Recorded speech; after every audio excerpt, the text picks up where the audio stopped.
Olá! E se por trás de grande parte do pensamento ocidental existisse uma lógica escondida, uma lógica que, sem a gente perceber, acaba justificando a dominação? Pois é, hoje vamos explorar essa ideia super provocadora e uma alternativa radical que propõe um jeito completamente diferente de pensar, um caminho para a libertação. Bora entender isso melhor? Fica a pergunta: por que será que certas estruturas de poder, de opressão, são tão difíceis de desmontar, mesmo quando não fazem o menor sentido? Bom, segundo os filósofos que a gente vai conhecer hoje, a resposta não está só na política ou na economia, não. Está numa estrutura de pensamento muito mais profunda. Uma forma de ver o mundo que, no fim das contas, normaliza a violência. Para a gente começar a entender essa engrenagem, primeiro vamos dar nome aos bois. O filósofo Henrique Dussel chama essa lógica dominante do pensamento ocidental de ontologia da totalidade. O nome parece complicado, eu sei, mas a ideia por trás é a chave para entender como a opressão se justifica filosoficamente. Então, o que raios é essa ontologia da totalidade? Pensa assim, ó, é como se fosse um grande círculo. Tudo que está dentro desse círculo é o que é o real, o mesmo. Agora, o que está do lado de fora, isso é visto como o não ser, o caos, ou, na melhor das hipóteses, algo a ser conquistado e engolido pelo círculo. Nesse sistema, não existe espaço real para diferença, para algo que não possa ser assimilado. E olha, essa forma de pensar não nasceu ontem, não. Começa lá atrás, na Grécia Antiga, com Parmênides, que basicamente disse que ser e pensar são a mesma coisa, fundando essa ideia do mesmo. Séculos depois, vem Descartes e coloca o eu penso no centro de tudo. E aí, com Hegel, essa lógica chega no seu ápice, com a ideia de que toda a história humana é só uma parte de um único e gigantesco sistema se desenrolando. E é aqui que a coisa fica bem concreta. Essa lógica da totalidade sempre se define em oposição a um outro. O grego só é o grego porque existe o bárbaro. O homem se define em oposição à mulher, o adulto à criança, percebe? O outro nunca é visto como alguém igual, só que diferente. Ele é sempre uma versão inferior, incompleta do mesmo. Alguém que precisa ser dominado, educado ou civilizado. Por séculos, essa lógica foi tipo o ar que a filosofia ocidental respirava. Ninguém nem questionava. Mas aí, o século XX chegou com tudo.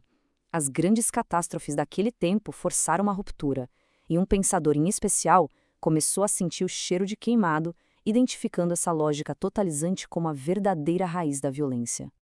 Esse pensador era Emmanuel Levinas. E para ele isso não era só teoria, era pessoal.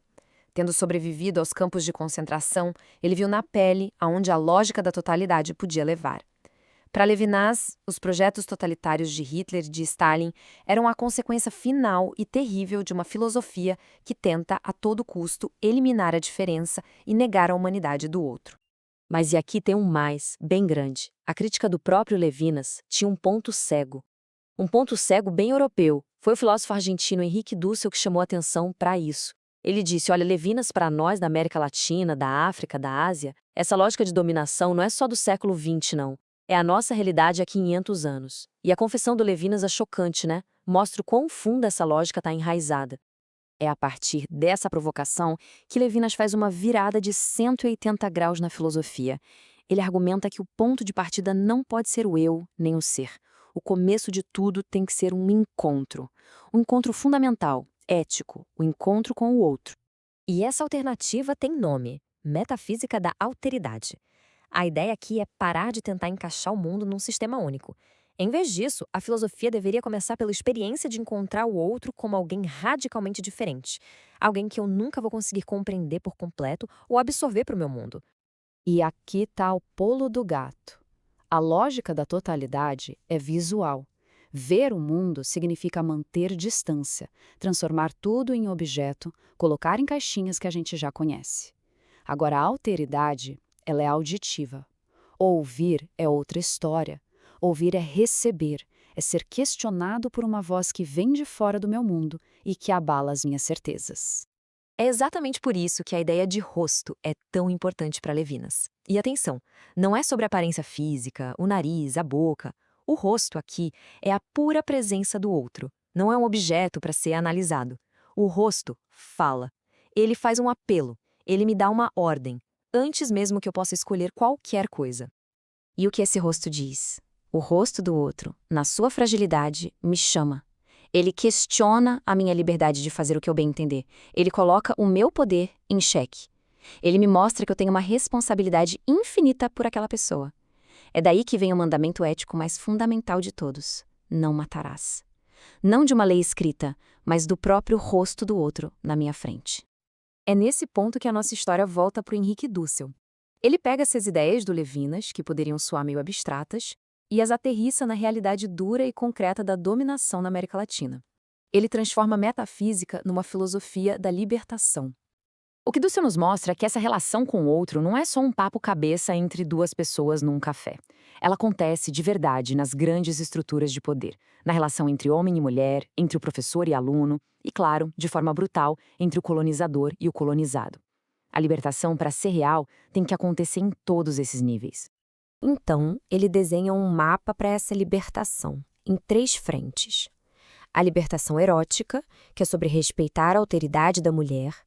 A pedagógica, que não é sobre enfiar um saber na cabeça do aluno, mas ajudar algo novo a nascer dele. E, finalmente, a política, que é a luta para superar a dominação colonial e construir uma relação justa entre os povos. E tudo isso, no fim das contas, nos leva a repensar totalmente o que a gente entende por libertação ou revolução. Não se trata mais de simplesmente trocar quem está no poder, mantendo a mesma lógica de sempre. É uma mudança de paradigma de verdade. E aqui a diferença é gritante. Na lógica da totalidade, a revolução é o seguinte: o escravo derruba o senhor e vira um novo senhor. O ciclo de dominação continua. Só mudou quem está por cima. Já na alteridade, a libertação busca quebrar o ciclo. Ela restaura a dignidade de quem foi oprimido e, ao mesmo tempo, chama o opressor a se transformar, a se converter. O objetivo não é o poder, é construir uma relação de justiça. Ou seja, a conclusão aqui é forte. Para esses pensadores, a libertação de verdade vai muito além de um jogo político de troca de poder. É uma transformação ética radical na nossa forma de se relacionar. É sair da lógica da dominação e entrar numa ética de responsabilidade pelo outro. E isso todo deixa uma pergunta no ar para a gente pensar. No nosso mundo hoje, quais sistemas, ideias ou até mesmo discursos funcionam como uma totalidade fechada, que não aceita o que é diferente? E talvez o mais importante, quais rostos, quais vozes de outros acabam ficando invisíveis e inaudíveis por causa disso? A reflexão de hoje nos convida a manter essa questão sempre aberta.